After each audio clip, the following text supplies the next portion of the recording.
बंधु जिला नागौर, गांव गुड्डा साठ, सलाहकार भगवान सिंह राजावत, अध्यक्ष गजानन भार्गव, सभी के सहयोग से गौशाला का स्थापना हुआ।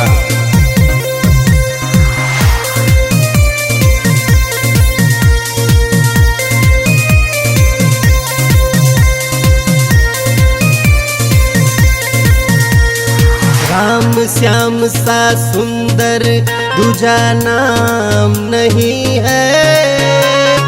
राम श्याम सा सुंदर दूजा नाम नहीं है।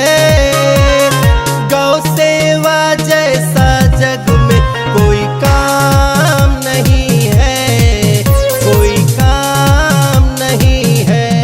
गौ सेवा जैसा जग में कोई काम नहीं है, कोई काम नहीं है।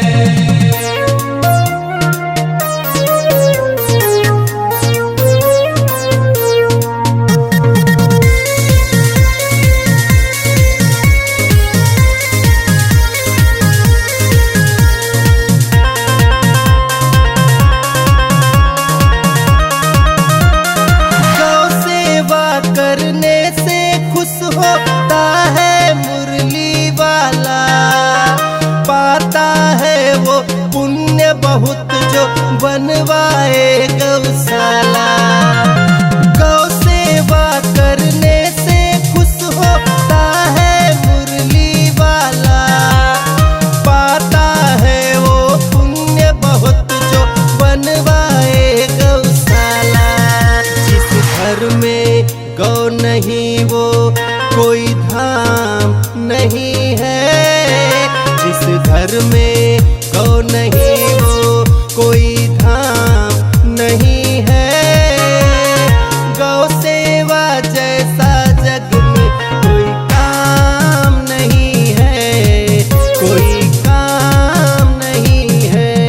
गौ सेवा जैसा जग में कोई काम नहीं है, कोई काम नहीं है।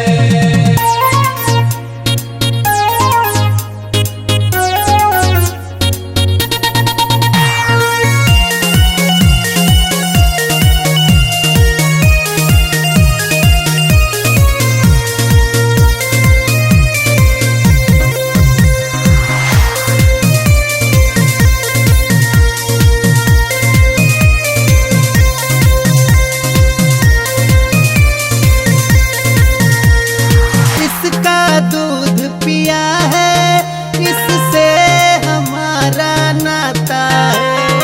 इसीलिए कहते हैं गौ हमारी माता है।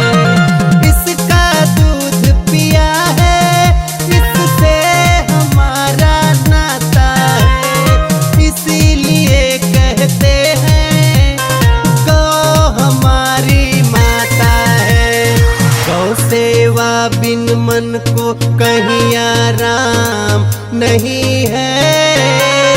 गौ सेवा बिन मन को कहीं आराम नहीं